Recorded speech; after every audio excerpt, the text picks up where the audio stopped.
Kenapa 2030?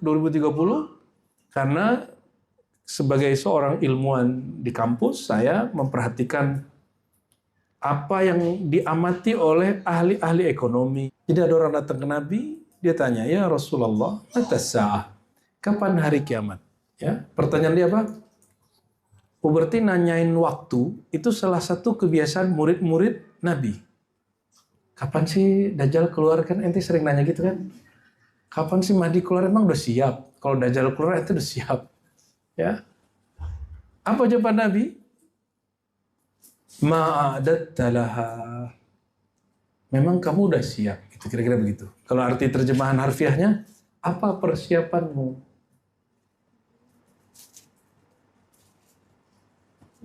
Nabi tidak menyalahkan orang tentang keingintahuannya mengenai kejadian akhir zaman. Saya pernah menyampaikan sebelumnya bahwa hati-hati 2030, hati-hati 2033 gitu ya. Itu kan pakai kias, belum pakai isyarat rohani. Ente jangan ikutin juga secara utuh. Kan hati-hati doang. Kenapa 2030? Karena sebagai seorang ilmuwan di kampus, saya memperhatikan apa yang diamati oleh ahli-ahli ekonomi, ahli geologi, ahli politik, bahwa 2030 itu genting sekali akan terjadi krisis bahan bakar di dunia, akan terjadi, jadi sekarang masih beli solar, tapi solar sudah sulit cari kan sekarang Indonesia. Di Jakarta sudah sulit cari solar. Nah, sudah sulit cari solar. Katanya kilangnya penuh kan? Enggak. Kita mau cari solar harus beli dulu ke punya orang Amerika. Nggak ada di Pertamina kemarin. Ya. Nggak tahu Bu Yunal pakai bensin ya. Ya, mumpung belum 2030, pakailah mobil bensin dulu. Maka sekarang lagi transformasi mau ke EV. Pakai baterai. Karena nanti 2030 itu besar kemungkinan terjadi krisis. Itu krisisnya gabungan. Krisis energi, krisis pekerjaan AI, nanti upgrade lebih kencang lagi. Bayangkan kalau AI-nya lebih canggih, itu berapa ribu jenis pekerjaan nanti hilang. Ini nakut-nakutinnya begitu. Tenang aja. Yang bikin AI siapa sih? Ya. AI kalaupun pinter bisa ngajar nggak? Kita ini orang manual dari dulu. Tanya Bu Yunal. Karena kami orang manual, ngaji hadis manual, ngaji akidah manual, nulisnya manual, nggak ada plagiat-plagiat. Maka di saat teman-teman kita belum bisa ngajar, kita sudah ngajar. Di akhir S1 kita sudah ngajar. Bu Yunal bahkan sudah ngajar tamat pesantren kelas 7. Karena ilmunya manual, ilmunya diukirnya di sini, bukan di AI. Jadi tidak usah khawatir ketika ada kecerdasan buatan itu, ya. Takut amat. Khalifah di muka bumi itu al-insan, bukan al-AI. Takut amat. Terus 2033 dari mana itu? Karena kita mendengarkan hadis bahwa Allah mentajdid, mengutus. Kalimatnya mengutus loh.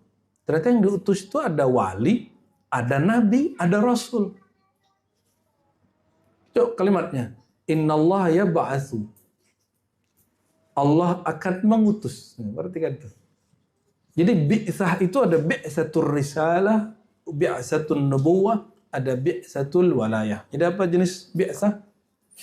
Coba deketin ini. Biar pendekar akhir zaman ini yang Oke. Bi'tsah, apa arti bi'tsah? Kebangkitan. Pengutusan.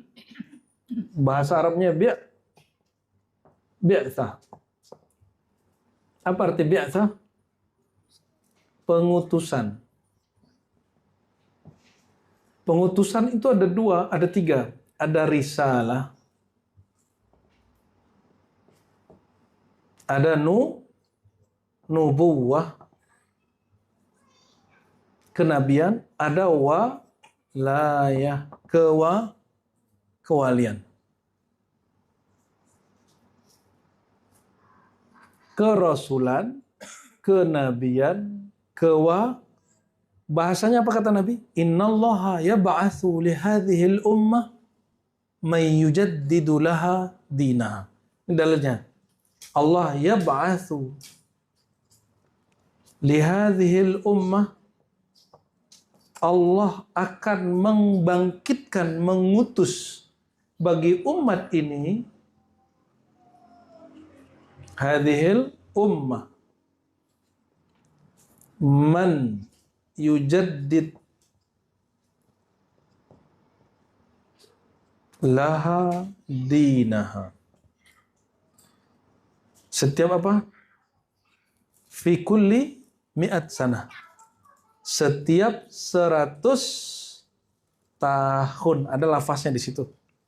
Innallaha yab'atsu li hadhil ummah fi kulli mi'at sanah may yujaddid laha dinaha. Setiap 100 tahun Allah mengutus. Berarti para aulia ini juga utusan, tapi mereka bukan rasul, mereka bukan Inilah kita baru ngeh di kitab Khatmul Aulia, Al-Imam Hakim At-Tirmidzi, yang kita sudah khatam 2 kali di sini. Tapi yang baru ikut ngaji, belum ikut khataman kan? Nanti kita ngaji lagi. Jadi pulang dari ziarah ini, jika umur kita panjang, Allah panjangkan nanti, itu dia refresh, mengulang kurikulum awal. Jadi semua kurikulum awal kita ulang. Kitab akidahnya, kemarin kitab akidah apa yang udah kita mulai buka sini? Enggak, yang kemarin. Lupa. Ya deh, ente lupa aja lah. Lihat-lihat, karena kebanyakan ngaji kitabnya diribat ya.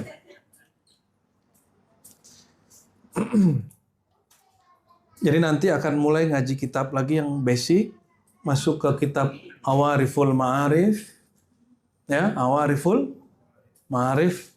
Pasti pada udah nggak sempat dengerin kitab yang lama itu. Terus ngulang lagi apa? Khatmul Aulia. Ihya Ulumuddin karena ketebalan kita pakai Mukhtasar Ihya Ulumuddin, ya. Ada yang belum kita baca Bu ya. Cuma kitabnya sudah ada di Ihya, yaitu Qutul Qulub karya Imam Abu Thalib Al-Makki. Karena kita nggak mau tahsilul hasil, mengulangi sesuatu yang sudah kita capai, maka kita nggak baca kitab Qutul Qulub. Cukup dibaca sendiri bagi yang mau baca. Sayangnya ente nggak bisa baca karena pakai bahasa Arab. Ya, semoga nanti bisa baca ya, insya Allah. Jadi seorang wali Allah itu juga diutus. Inilah yang pernah disampaikan Al-Imam Al-Hakim At-Tirmidzi. Kita alhamdulillah diizinkan Allah ziarah di sana dan nikmat sekali. Sebelumnya kita ziarah ke Imam Abu Isa At-Tirmidzi, pengarang Sunan At-Tirmidzi Al-Jami' As-Sahih. Ternyata orang ini sezaman dan seperguruan. Tapi tarikh wafat yang kita lihat sekarang ini banyak yang keliru, Bu ya. Karena beliau berguru ke gurunya Bukhari. Dia berguru ke Imam Qutaibah. Ya, angkatan Qutaibah itu dia masih jumpa. Diperkirakan lahirnya sama dengan Abu Isa At-Tirmidzi itu di awal-awal tahun 200-an. Oke. Apa kata dia? Wali ini juga diutus. Maka jangan salah faham. Kalau ada seorang wali mengatakan aku diutus Allah, bukan berarti dia seorang rasul. Ya, saya dapat pertanyaan kemarin dari salah satu orang MUI. Alhamdulillah ada MUI masih mau nanya. Kira kalau jadi MUI udah nggak mau nanya lagi. Ya, kan udah jadi majelis ulama, ya kan. Alhamdulillah masih ada yang mau nanya. Apa pertanyaannya? Saya ketemu ada majelis pengajian tasawuf, kata dia. Terus mereka meyakini guru mursyidnya diutus Allah. Lalu laporan dari peneliti kami, laporannya apa? Ini mursyid mengaku seorang rasul. Saya tanya balik, yang benar aja. Mana ada mursyid mengaku dia sebagai seorang rasul? Itu bukan mursyid, pasti dia bullshit.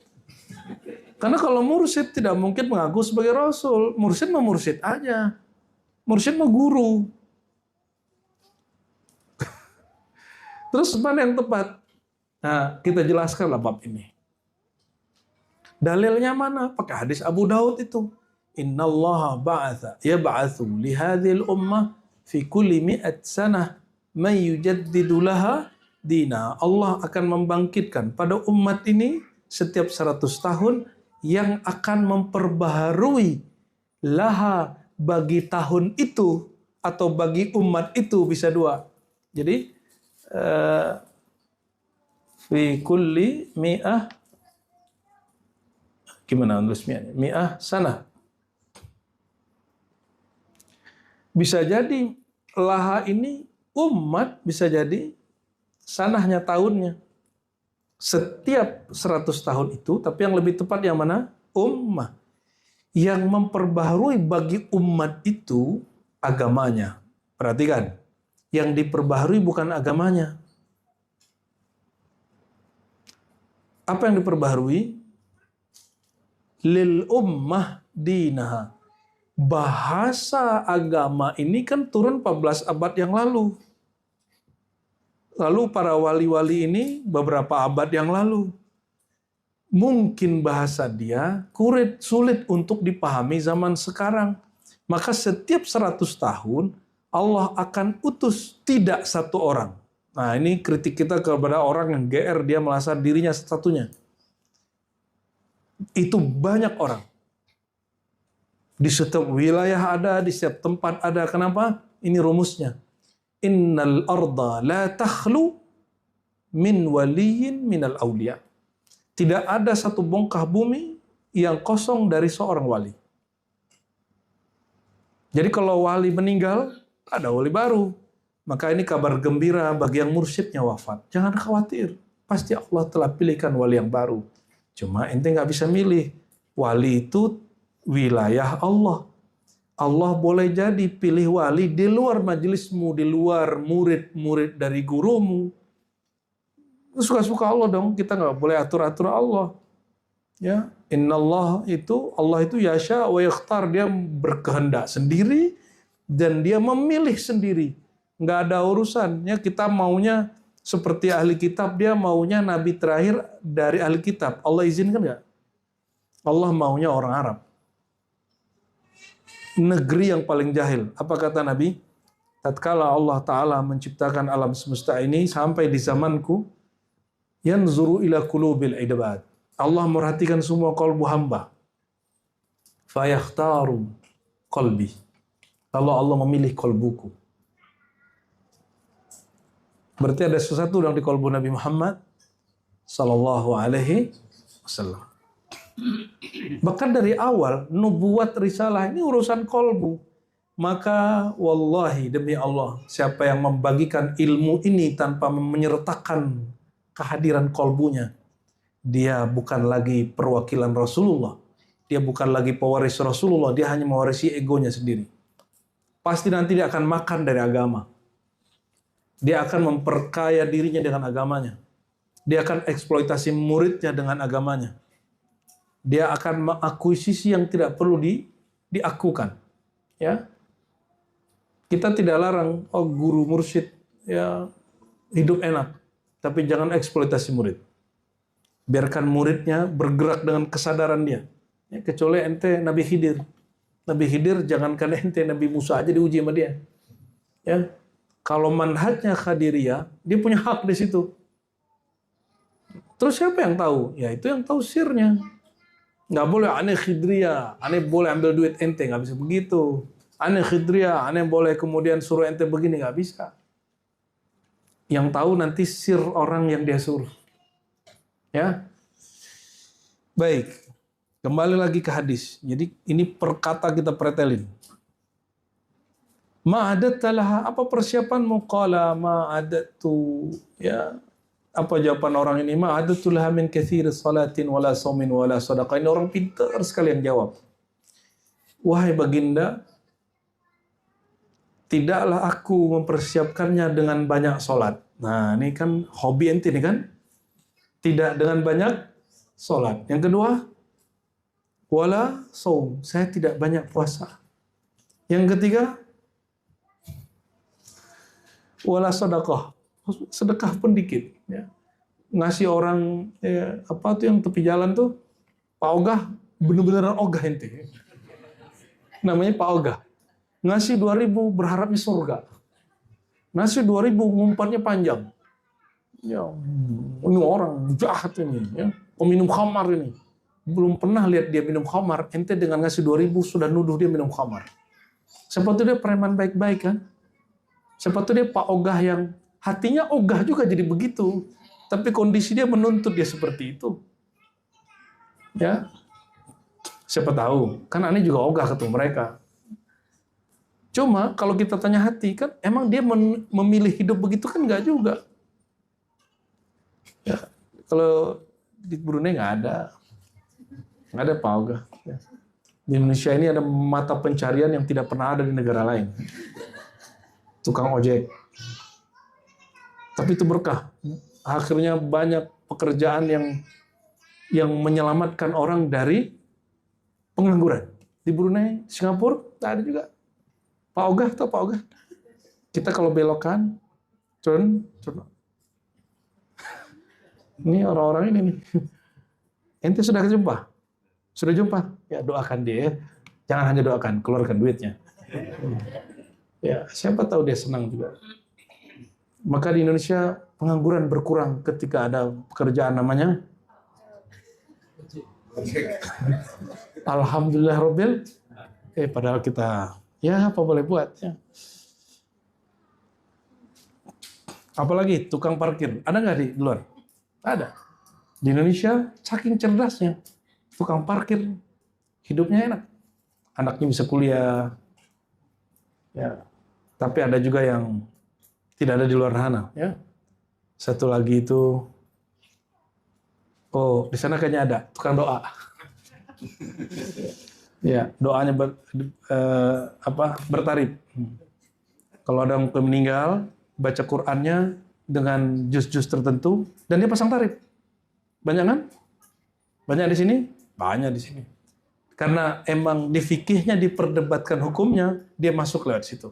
Nah, cuma insya Allah di ribat itu tidak diperkenankan. Ya, untuk khatam-khatam aja, jangan nilai, jangan berharap bacaan-bacaan zikir kita, khataman kita dapat diganti dengan ya beberapa uang itu.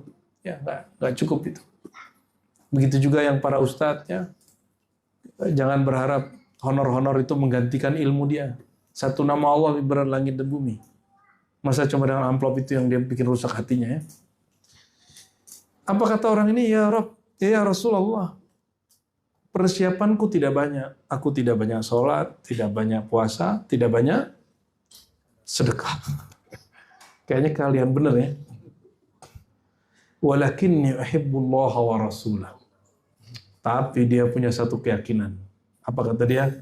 Tapi wahai baginda, aku cinta Allah dan cinta engkau. Apa aja Pak Rasulullah? Ini orang cerdas juga ya. Anta ma'aman ahbabta. Engkau selalu bersama yang kau cintai. Bukan akan. Kalimatnya ma'aman. Selalu bersama man ahbabta. Yang telah engkau cintai. Ya, semoga kita termasuk mencintai Nabi Muhammad SAW. Maka kemanapun pergi, nama dia nggak hilang. Insya yang mengenalkan kita kepada Rasulullah siapa? YouTube, guru, apa handphone? Karena ente dengar guru lewat handphone, jadi handphonenya kemana-mana ikut. Ya, tapi sebenarnya adalah guru. Maka orang menyebut Rasulullah sertakan nama gurunya. Insya Allah, ya, dia baru diakui Rasulullah. Karena nanti Nabi nanya, kan kita nanti kalau jumpa Nabi terus bilang, ya Rasulullah, ana ummatu, aku umatmu. Nabi tanya umat dari mana, gurumu siapa? Ya, nanti ditanyain oleh orang-orang sekitar Nabi itu. Jadi sebelum orang jumpa Nabi, itu sahabat-sahabat Rasulullah, wali-wali Allah itu mengawal Rasulullah. Nanti ketika ada orang mau jumpa Nabi, ente kira mudah. Ketemu kiai aja sulit, ketemu presiden aja sulit, apalagi ketemu presiden alam semesta, Rasulullah SAW. Jadi mau jumpa ditanya dulu, kamu dari mana ikut Nabi Muhammadnya? Umat Nabi Muhammad iya. ikut Nabi Muhammad dari mana? Maka sebutkan gurunya siapa. Aku berguru ke fulan, dia bersambung sana ke fulan. Nanti dipanggil tuh gurunya. Betulkah ini muridmu? Ya. Oh, kalau gitu kamu ikut kelompok ini. Dibagi nanti. Maka disebutkan di Quran semuanya ikut, ya, imamnya. Imamin mubin. Ikut imam yang sudah jelas. Walaupun tafsirnya di situ adalah Lauh Mahfuz. Enggak, ada tafsiran lain. Bahwa imamin mubin, bahwa dia punya imam. Setiap orang yud'a, dia dipanggil dengan imamnya, dengan gurunya. Wa an Sufyan bin Qudamah hajartu ila Nabi sallallahu alaihi wasallam fa'ataitu fa qultu ya Rasulullah nawilni yadak ubayyi'uka. Fanawalani yadahu fa qultu ya Rasulullah inni uhibbuka qala al-mar'u ma'a man ahab. Sufyan bin Qudamah dia hijrah kepada Nabi sallallahu alaihi wasallam. Lalu dia mengatakan, wahai baginda, tolong ulurkan tanganmu, aku akan membaiatmu. Fanawalani yadahu, lalu Rasulullah mengulurkan tangannya. Lalu aku berkata, wahai baginda, inni uhibbuk. Jadi boleh menyebutkan lafaz baiat itu lafaz tertinggi. Ini lafaz tertinggi dalam baiat. Aku mencintaimu. Itu lafaz apa? Kalau aku percaya, ya standar. Aku mencintaimu. Maka Sufyan bin Qudamah dia menjadi orang yang berjihad tanpa rasa takut. Karena dia sudah fana dalam mencintai Rasulullah SAW. Warawa hadzal lafza 'anil Nabi sallallahu alaihi wasallam Sayyidina Abdullah bin Mas'ud. Riwayat ini juga diriwayatkan dari Ibnu Mas'ud, Abu Musa, Anas, Abu Dzar, Ali, ya. Berarti beberapa riwayat. Satu Anas, Ibnu Mas'ud, Abu Musa, Abu Dzar, Ali. 5, ya. Dari Sayyidina Ali anna Nabi sallallahu alaihi wasallam akhadha bi yadi Hasanin wa Husain. Nah, ini perhatikan. Sayyidina Ali itu sahabat Nabi itu bukan? Sepupu Nabi? Orang yang menebus badan Nabi, nyawa Nabi waktu Nabi hijrah? Betul? Orang yang karenanya Sayyidina Ali, Nabi perintahin matahari untuk kembali yang sudah terbenam naik lagi. Masih ingat? Orang yang Nabi katakan bahwa posisi dia seperti Nabi Harun dan Musa. Ali Harunnya, Musa, Nabi Muhammad, ya kira-kira begitu. Kira-kira kita wajib cinta Ali nggak? Nggak ada urusan sama Syiah nggak? Jadi lupakan, dulu belum ada Syiah, belum ada Ahlus Sunnah. Nabi mengatakan, man ahabba aliyan fahuwa mu'min, wa man abghadahu fahuwa munafik. Hadis Muslim, hadis sahih. Siapa yang cinta Ali, dia mukmin. Siapa yang benci Ali, dia munafik. Belum ada Sunni, belum ada Syiah. Kalam itu muncul. Berarti cinta Sayyidina Ali tidak ada kaitannya dengan Sunni dan Syiah. Itu kaitannya dengan Sayyidina Muhammad SAW. Insya Allah kita ya pekan depannya ziarah ke baginda Rasulullah, ke Sayyidina Ali. Nanti ditutup di pekan berikutnya ke Sayyidina Nabi SAW. Ya. Walaupun diperdebatkan betulkah jasad beliau dikubur di Najaf Al-Ashraf, namun tidak ada lagi petunjuk lain selain di situ. Ya, kalau di kalangan ahli hakikat, ya, beliau ini kan dikuburkan malam hari. Jadi pagi-pagi itu udah gak ketahuan di mana, hanya dibuat gundukan supaya tidak direbut oleh fanatismenya orang-orang Rafidhah. Tidak kemudian dicari oleh Ibn Ziyad, pembenci Ali. Karena dia mau hancurkan Sayyidina Ali. Ibn Ziyad itu. Dari Bani Umayyah. Jadi Bani Umayyah itu punya kezaliman yang luar biasa kepada Sayyidina Ali. Kalau Muawiyah dan Ali, itu perdebatan mereka masih perdebatan politik. Tapi setelah Muawiyah meninggal, yang memimpin siapa? Yazid. Lalu Ibn Ziyad di Irak. Mereka zalim kepada Ahlul Bait. Ya, disitulah politik kebencian dilembagakan menjadi agama. dilembagakan menjadi kelompok yang disebut Syiah, lalu ada yang disebut Nasibiyah. Nasibiyah ini lawan dari Syiah.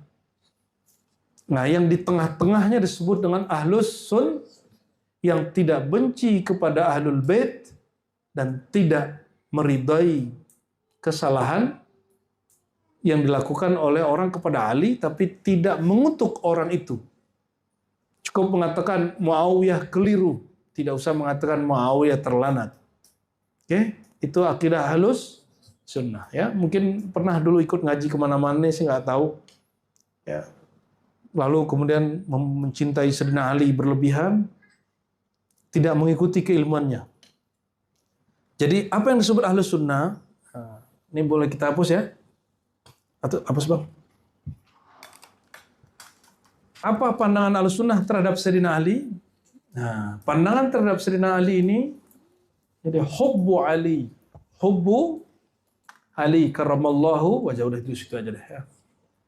Ada tiga juga. Satu disebut Rafidah. Apa arti Rafidah? Nggak kelihatan ya? Rafidah, yang membuang selain Ali, mencaci maki selain Ali, bahkan mengkafirkan selain Ali, disebut Rafidah. Lawan Rafidah ini kelompok fanatisme Ali. Kelompok kedua, lawan dari Rafidah. Berarti Nasibah. Kesot. Nasibah itu mereka, dia mencintai orang yang melawan Ali, lalu menghujat Ali. Dan gak seneng kalau nyebut Ali. Dan hari ini, banyak kita lihat di kalangan orang yang merasa dirinya pejuang sunnah. Padahal itu bukan sunnah. Berarti mereka nyusup lewat ahlu sunnah. Kelompok ini banyak nyusup di ahlu sunnah, hati-hati. Nah, yang ketiga inilah Ahlus Sun. Siapa Ahlus Sunnah? Ahlus Sunnah itu mencintai Ali sebelum adanya Rafidah ini, sebelum adanya Nasibah ini, tanpa ada tendensius tertentu, tanpa ada kepentingan tertentu, betul-betul karena sang Nabi sumber cinta mengajarkan cinta kepada saudara rohaninya, Sayyidina Ali. Oke, nah kita nanti jalur kita di sini. Nah, Rafidah ini melahirkan yang kita sebut nanti Syiah. Syiah.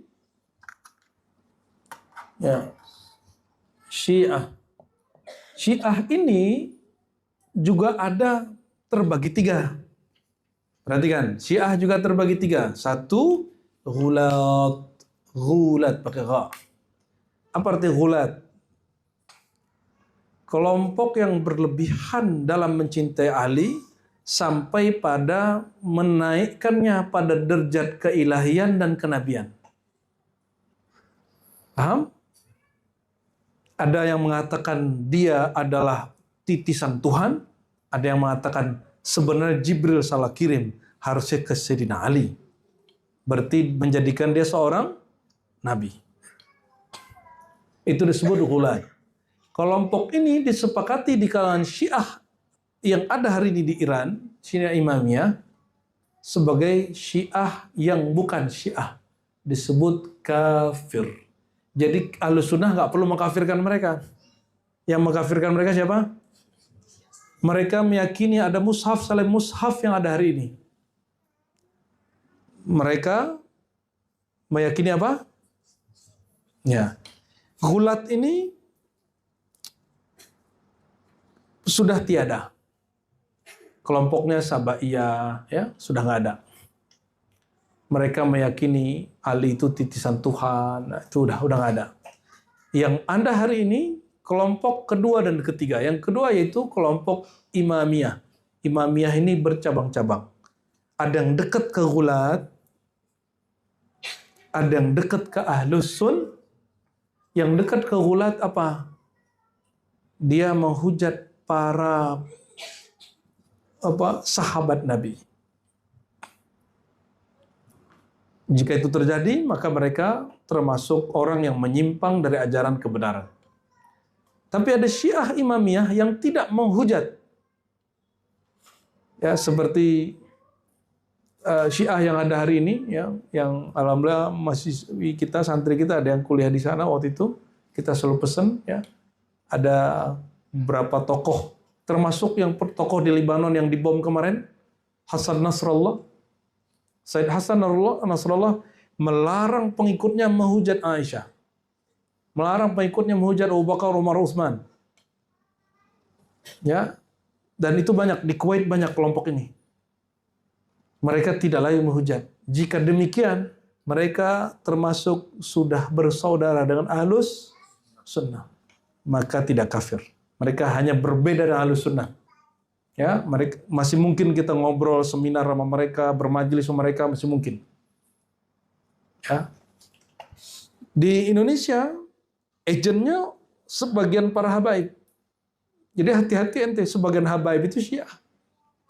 Tapi Sunni Syiah. Ada Bu Susi di sini? Ibu Sunni Syiah. Di mana aja yang ada begitu? Palembang ada, Betawi banyak. Ya. Jawa Timur apalagi. Jawa Timur tuh dulu rutin Pasuruan tuh, ya. Bangil tuh rutin dulu perang-perangan pesantren Ahlussunnah sama pesantren Syiah tuh rutin dulu. Alhamdulillah habaibnya sudah mau sadar. Masih ingat kejadian Madura? Sampang itu Syiah. Cuma orang Madura Syiah kan lucu. Jadi orang Madura itu lucu kalau ada yang Syiah, kalau ada yang Wahabi itu lucu. Kita taunya Madura itu NU atau Syarikat Islam. Dua itu aja. Kalau bahkan Muhammadiyah aja lucu. Jadi orang Madura itu aneh kalau dia mereka Muhammadiyah, aneh kalau mereka Wahabi, apalagi Syiah. Ya, karena gurunya NU dari sono, Syekhona Khalil yang sekarang diangkat jadi pahlawan nasional. Alhamdulillah Rabbil Alamin. Ya. Ada yang ketiga, kelompok yang ketiga, Syiah Zaidiyah.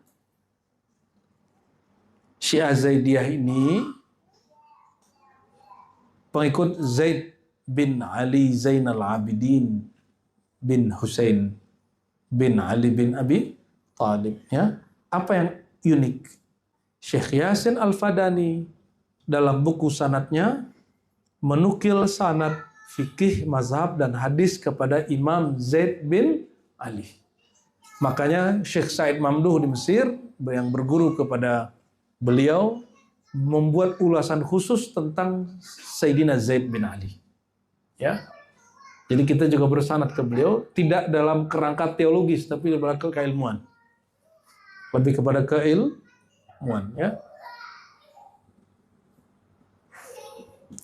Baik kelompok Syiah yang tadi kita boleh sebut tadi Syiah moderat yang tidak menghujat, lalu Syiah Zaidiyah itu juga moderat. Cuma semua Syiah ini dialektika akidahnya mirip dengan Maturidi dan sebagian Mu'tazilah. Jadi di Sunni miripnya seperti apa? Maturidiyah yang disemarkan. Kalau ke atasnya lagi mirip dengan sebagian Mu'tazilah.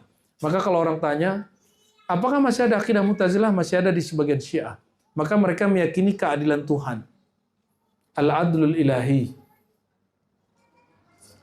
Ente jangan salah masukin, fikih nggak masuk ya. Mut'ah bukan bab akidah, itu bab fikih. Ya, mut'ah bukan bab akidah, bab fikih. Itu kita nggak masukin di sini. Fokus sama dengan orang ngomong gini, Kiai aneh kan yasinan, kok ente tuduh Wahabi? Lah Kiai ente pakai akidah uluhiyah rububiyah asma sifat tuh Wahabi. Akidah dia Wahabi, cuma amalan dia aswaja. Ya, kepada pesantren modern, ya, para ustadz-ustadznya kita himbau, tolong bedakan amalan tradisi urfiyah aswaja dengan akidah.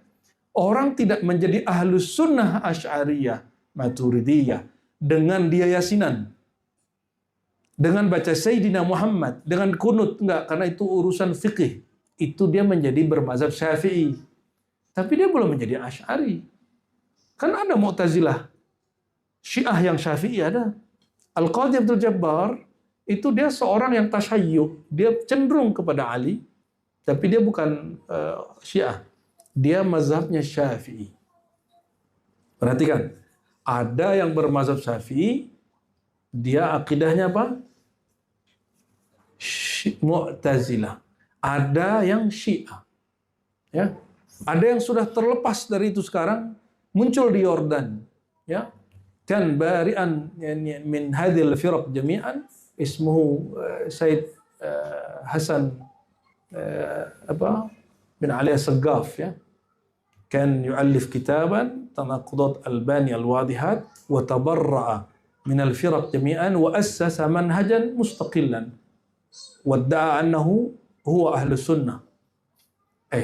Lupa nih ngomongnya ke.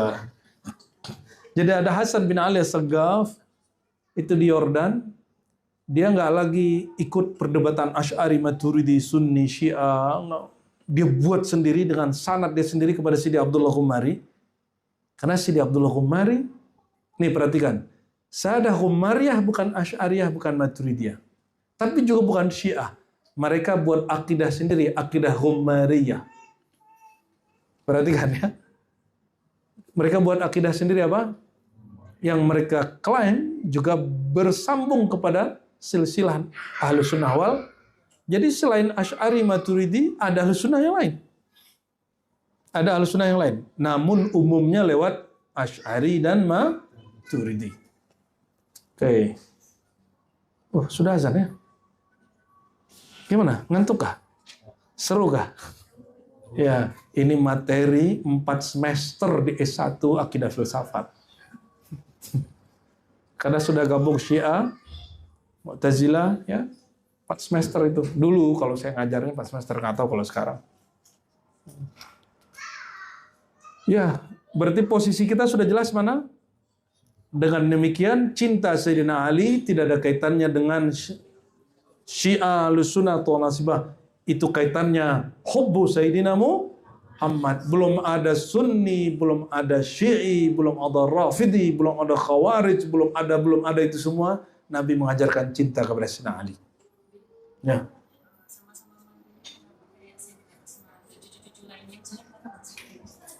Beda dong. Ini pertanyaan, kenapa sama mantu Rasulullah, tapi kok nggak disebutkan seperti Sayyidina Ali? Lebih beda. Utsman. Sayyidina Utsman kapan Islamnya? Belakangan. Awwalu syabin aslama Sayyidina Ali. Pemuda, anak-anak masih belia pertama Islam itu Sayyidina Ali. Orang tua paling pertama masuk Islam Sayyidina Abu Bakar. Perantau dari luar Makkah pertama masuk Islam namanya Abu Dzar Al-Ghifari. Perempuan pertama Sayyidah Khadijah. Tapi ada yang lebih hebat. Belum ada semua orang itu, sudah muncul yang percaya sebelum dia lahir, namanya Sayyidah Aminah. Amanah qoblal kul. Dia percaya ini anakku ini Nabi, anakku ini Rasul. Ya. Maka kalau ada ustadz inisial F itu yang mengatakan orang tua Nabi masuk neraka, aduh, saya serahkan urusan Anda kepada Allah. Ya, kita nggak perlu membenci dia. Aku serahkan urusanmu kepada Allah karena engkau telah menyakiti ibunda Rasulullah SAW.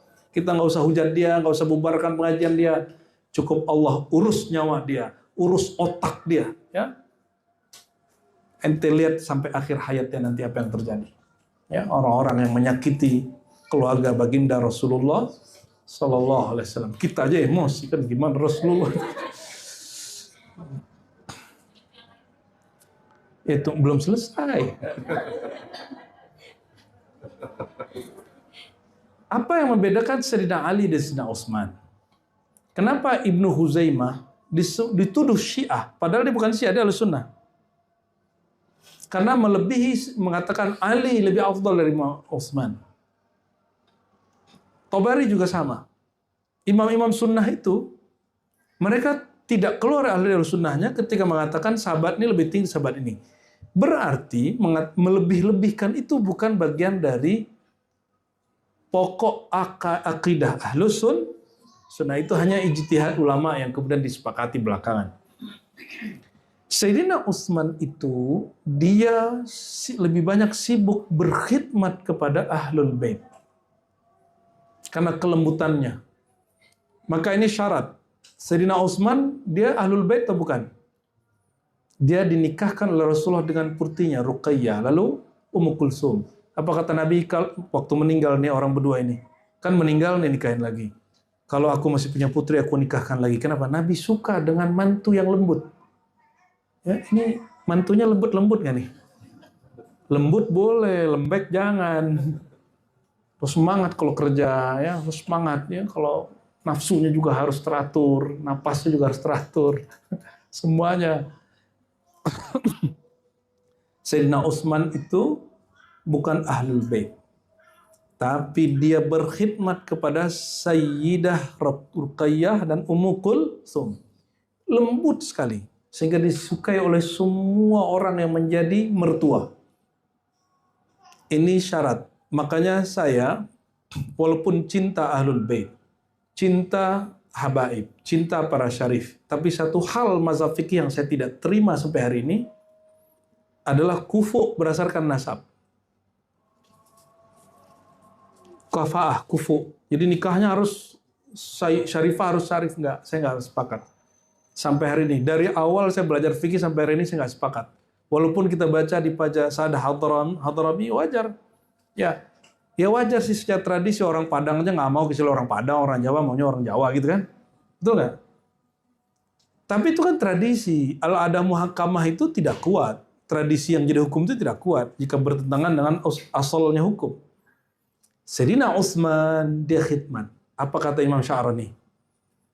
Kamu boleh nikah dengan syarifah, wahai ahwal-ahwal yang bukan syarifah, syaratnya satu, berkhidmat kepada Rasulullah melalui putri-putrinya, cucu-cucunya. Walaupun istri ente nggak bakal memperbudak ente, tapi niatkan menjadi budaknya. Sanggup nggak? Menjadi khodamnya, sanggup nggak? Kalau nggak sanggup, waduh, jangan. Sayyidina Ali itu nggak berani nyakitin Fatimah. Dia kalau Fatimah ngambek, dikunci pintu, udah tidur di masjidnya. Ya, makanya pipinya banyak itunya kan apa? Ada pasir, pas tidurnya tengkurap. Nabi bangunin pakai kaki. Abu Turab, Bapak debu, bangun. Itu orangnya Sayyidina Ali itu. Ya, dia nggak mau banyak konflik. Tahu-tahu ada kabar, dia mau nikah dengan putri Abu Lahab. Sahih Bukhari itu. Sayyidah Fatimah langsung datang ke Nabi, wahai baginda, tahukah engkau ada gosip laki gua mau nikah sama putri musuh Allah? Mau, kata Sayyidah Aminah, kita nggak tahu nih modus Pak asli kan? Apakah ini modus melarang Ali atau memang asli nih?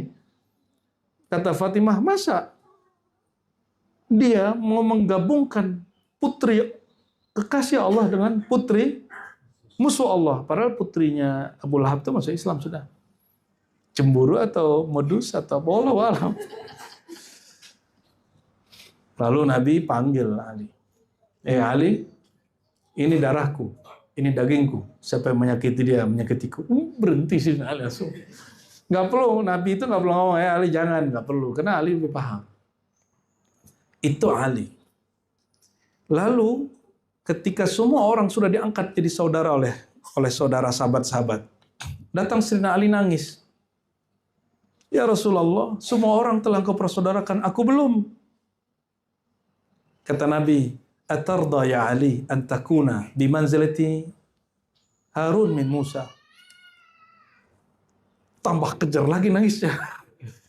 Wahai Ali, ridhokah kamu menjadi Musa dengan Harun dengan Musa? Harun itu saudaranya Musa. Engkau Harunnya, aku Musanya. Harusnya berhenti nangis apa tambah nangis? Tambah nangis dia. Beda. Lalu Nabi mengatakan, aku pusat ilmu, ahli gerbangnya. Beda dengan Utsman. Sayyidina Utsman bukan Ahlul Bait, bukan Bani Hashim. Ketika dia menikahi istri-istri Nabi, anak-anak Nabi, istri Nabi nggak boleh dinikahin ya. Itu Ummahatul Mukminin, ibu kita. Jadi seandainya kalian nih hidup di zaman Nabi, misalnya nih, terus Nabi meninggal, nggak boleh ngelamar Aisyah. Haram hukumnya, haram secara rohani bukan secara fikih. Allahumma sholli ala Sayyidina Muhammad. Jadi kenapa Sayyidina Ali? Nah tadi tuh deretannya. Deretan. Maka mencintai Sayyidina Ali itu mencintai gerbang keilmuan. Maka tidak dapat orang membaca satu kitab mazhab apapun hari ini, thariqat apapun hari ini, kecuali dia kalau buka sanadnya bersambung ke Sayyidina Ali. Fikih mazhab kita bersambung ke Sayyidina Ali, ke Sayyidina Abdullah bin Umar, tapi fikih akidah kita, ilmu zikir, ilmu ma'rifat kita bersambungnya kepada Sayyidina Ali. Bukan berarti kita Syiah, nggak ada urusan. Kita nggak ada urusan dengan Syiah, Sunni Syiah di situ. Ini bab ilmu. Ya, kira-kira begitu. Terjawabkah? Cucunya, cucu siapa? Cucu Nabi ada Muhsin, tapi meninggal waktu kecil. Nggak ada yang hidup. Sayyidina Utsman punya istri lagi setelah Ruqayyah dan Kulsum meninggal, tapi zuriatnya bukan dari zuriat Kulsum dan Ruqayyah. Sayyidina Umar juga punya anak lagi, tapi bukan jalur Ahlul Bait ya. Abu Bakar juga sama. Bayangkan Abu Bakar mertua Nabi, Umar mertua Nabi, Utsman mantu Nabi, Ali mantu Nabi. Kira-kira siapa yang lebih tinggi? Jangan bilang begitu. Ya, man kanat imra'atuhu tahtahu. Paham nggak? Yang paham bahasa Arab. Ibnul Jauzi waktu di Baghdad ditanya orang, siapakah di antara yang 4 ini lebih mulia? Coba ditulis bahasa Arabnya Buya Yuna deh. Man kanat imra'atuhu tahtahu. Ini bahasa Arabnya lucu. Dengerin dulu.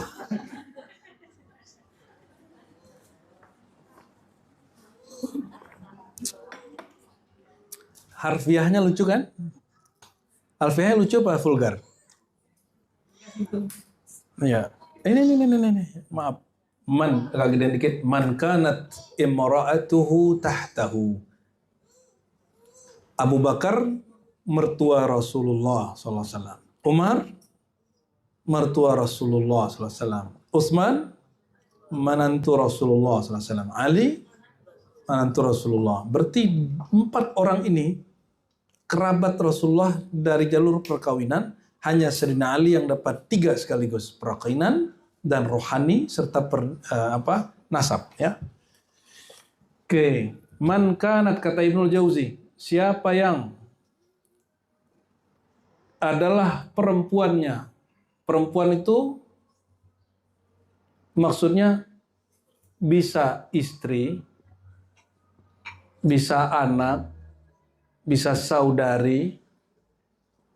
Tahtahu itu di bawah, maksudnya tahtahu itu bisa dia ortu, bisa laki. Lakinya, suaminya, laki bahasa baku. Apa non baku? Suami.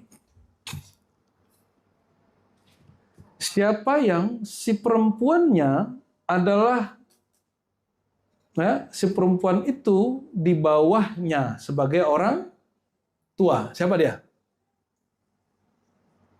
Nah, siapa yang perempuannya itu punya orang tua? Orang tua itu lebih mulia. Abu Bakar dan Umar. Kalau putri, siapa yang putrinya adalah istri dari dia jadi lakinya, dia jadi suaminya. Berarti Utsman dan Ali. Kalau hitung-hitungan kuantitas, banyakkan Utsman memang. Utsman anak Nabi 2, dia pebiniin. Sedangkan Ali cuma 1, tapi itu mencakup semua kemuliaan perempuan alam semesta. Maka Sadah Ghumari, perhatikan. Sadah Ghumari, dia bukan Syiah, tapi dia bukan Asy'ari. Saya langsung tanya ke Syekh Abdul Mun'im. Ya, waktu kita nanya dulu, kita sebagai Asy'ari, ternyata beliau keberatan dengan kalimat itu. Pas kita baca di risalah-risalah buku-bukunya, siapa? Keluarga besarnya, Sidi Ahmad. paman dia paling tua. Namanya Sidi Ahmad Al-Ghumari. Ternyata Sidi Ahmad ini mengkritisi Asy'ari. Dan dia merumuskan akidah Ahlussunnah sendiri. Yang sebenarnya nggak jauh beda. Tapi ada perbedaannya. Apa kata Sadah Ghumari? Afdolus sahabah Fatimah. Aneh nggak? Bukan Ali. Kalau dia Syiah pasti dia bilang Ali. Ini kelompok Sadah Ghumari. Ini kitabnya nih. Kelihatan di atas? Yang ini loh. Tuh. Nah ini tuh juga hadiah dari Habib Hussein Al-Idrus ya. Semoga Allah berkahi dia ya. Kita juga pengen doang pulang-pulang udah nyampe di Ribat. Kitab itu. Ya siapa yang ilhamin beliau nggak tahu lah tuh ya. Terus Afdalus sahabat pada Nabi kata Sidi Ahmad siapa? Fatimah. Kok bisa Fatimah? Itulah rumitnya cara berpikir dia. Rumit sekali. Berarti dia bukan Asy'ari, bukan juga Maturidi, bukan juga Syiah. Bagi dia, kesepakatan Abu Bakar, Umar, Utsman, Ali itu bukan urutan kemuliaan, itu urutan orang jadi khalifah. Urutan orang jadi khalifah. Ya. Nah, itulah kalau kita buka kajian ilmu. Ya. Kalau di kajian keilmuan, boleh kita buka itu seluas-luasnya. Dan saya berkeyakinan kuat, umat ini tidak bodoh. Cuma nasibnya aja yang tidak jadi ulama semua. Maka antum, kita manjakan dengan hasil-hasil bacaan itu. Ya, semoga rohaninya tambah kenyang, intelektualnya tambah dewasa, sehingga sangat kuat melihat perbedaan itu rahmat, bukan bencana. Ya, jadi nanti kalau ada orang masih debat-debat hal yang kecil-kecil, senyumin aja, ya nggak usah debat-debat lagi, nggak usah debat lagi masalah yasinan, masalah Sayyidina, jumpa Nabi dalam keadaan jaga, itu nggak usah lah debat-debat begitu lagi lah. Ya, urusan kita lebih banyak. Ya. Urusan kita lebih banyak. Jadi kita mencintai Sayyidina Ali, boleh kita sebut itu al-hubbu al-muhammadi. Itu cinta dengan manhaj Sayyidina Muhammad. Bukan manhaj-manhaj yang ada itu kan. Itu udah ada unsur politiknya ya.